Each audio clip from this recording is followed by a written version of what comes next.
During the colonial times, something very inspiring happened in Abeokuta. The Egba people have always been at the center of Yoruba's wars and uprisings, but at least it used to be the men. Talk of Owu War, Ijayi War, Kiriji War, and even Adubi War. The Egba played a major role in all these wars, and the principal actors were men. But this time around, it is the women revolting against the men. This is the story of the Egba women's revolt of the late 1940s. This one happened a few decades after the Adubi War. In 1945, a group of Egba women formed a union they called Abeokuta Ladies Club. It was renamed Abeokuta Women's Club in 1946. One of those Egba women who founded the union was Olufunmilayo Ransom Kuti, Fela's mother. She was the wife of Oladoto Ransom Kuti, who was also a founding member of the Nigerian Union of Teachers. Also in this women's club was Grace Eniola Soyinka, Wole Soyinka's mother. She was the younger sister of Fela's father and so the sister-in-law of Fela's mother. Funmilayo Ransom Kuti formed this club with women from all social classes, both the upper and the middle class, the educated and the non-educated, the local and the refined. Every kind of women was found in this club. They had farmers, weavers, market traders, illiterates, Muslims, Christians, animists, everybody. Their aim was to correct the notion that women were not supposed to be educated. But most importantly, they wanted to raise a generation of politically conscious women. And they were doing this very effectively. They were planting the seeds of anti-colonialism in local women. And as they moved on, the taxation of women became one of their most important grievances. They resolved to do something about it. The women taxation system laid down by the colonial government was considered very burdensome. Women had to start paying taxes from the age of 15, and it didn't matter whether they had a job or not. They were to pay 2 shillings and 6 pence. But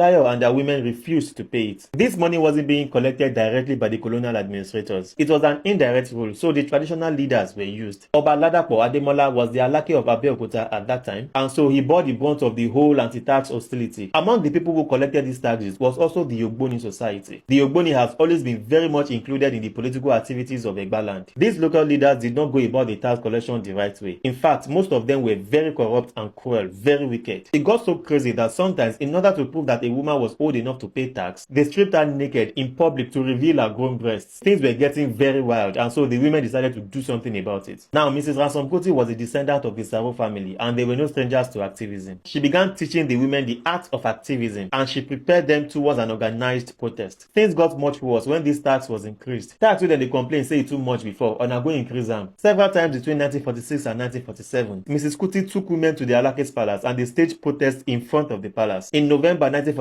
they intensified the protest. 10,000 women staged a sit-down protest in front of the Alake's palace. The crisis was no longer about tax again. It was not about colonial rule in general. The women wanted an end to colonial rule. Several of them were arrested, including Mrs. Kuti, but they hired lawyers to defend them in court. The women argued that if women must pay tax, then women must also be represented in the government. No taxation without representation. If they must be taxed, then they too must be included in the native governing authorities. They also demanded that they must see what the taxes were being used for. Women were paying taxes, and yet women were not being educated. Funmilayo's fluent command of English and Yoruba made it easy for the women to articulate their grievances. The colonial government tagged it women's revolt in order to undermine what the revolt was all about, in order to make it look like there were some unserious noise-making market women just disturbing the whole vicinity. But that was not the case. These women were very organized. They were taught how to protest very strategically. They were taught how to avoid tear gas poisoning, and were even taught how to pick up the gas canisters and throw it back at the police. They were being led by highly educated women, so what do you expect? The Ogbonis called them Agbeinto, a very derogatory word. They were told to go and mind their kitchens and feed their children. And this was when the unimaginable happened. Oro used to be something that men do and women run away from. In Yoruba land, we say, Awe egungun lobìnrin lè ṣe,